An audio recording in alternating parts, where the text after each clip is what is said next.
Good morning again, and welcome back. You can see what we got in front of us something a little different.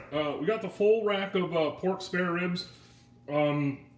Usually, every time I buy these, I cut, I trim them up into St. Louis style, take the breastbone out, then I save the rib tips. But today we're going to cook the whole thing at once.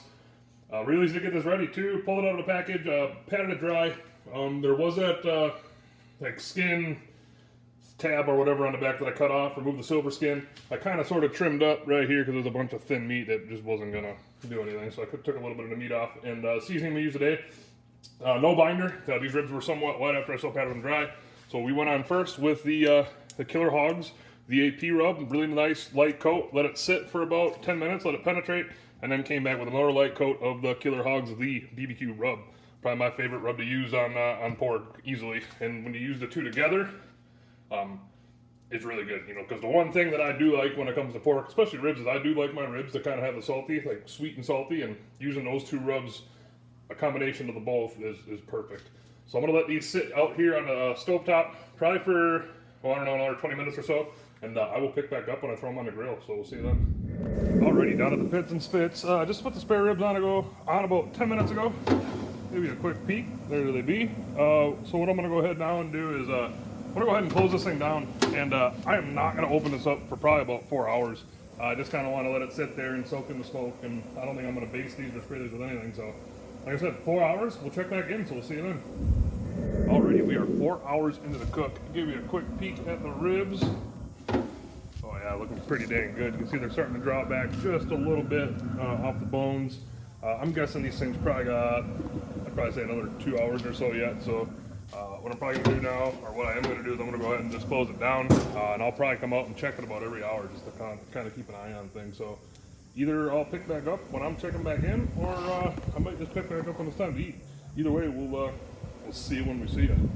Alrighty, so we are back. I just pulled these off the pits and spits, 7 hours at 225. I don't really ever internal ribs. All I do is just take a toothpick and go between the bones.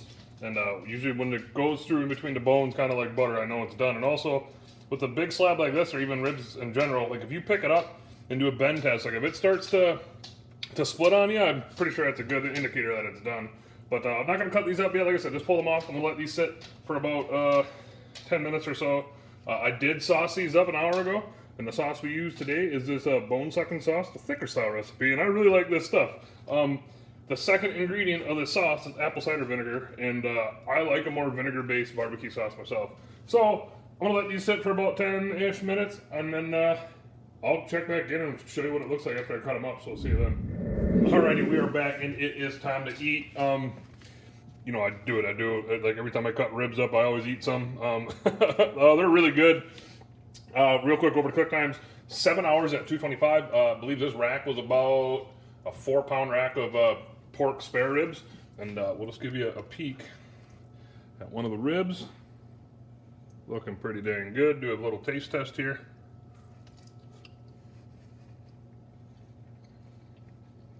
That is a good bite. I'm gonna have another one too. That is pretty dang fantastic. I did go ahead and put a little bit more of the Killer Hogs barbecue rub on top of it, and yeah, that's it. I'm gonna eat. These are really good, really tender, really juicy. They somewhat come off the bone a little easier than I'd like, but you can see by that bite, it still sticks on there. So besides that, I'm gonna go ahead and eat. You guys and girls have a good night, and we will see you next time.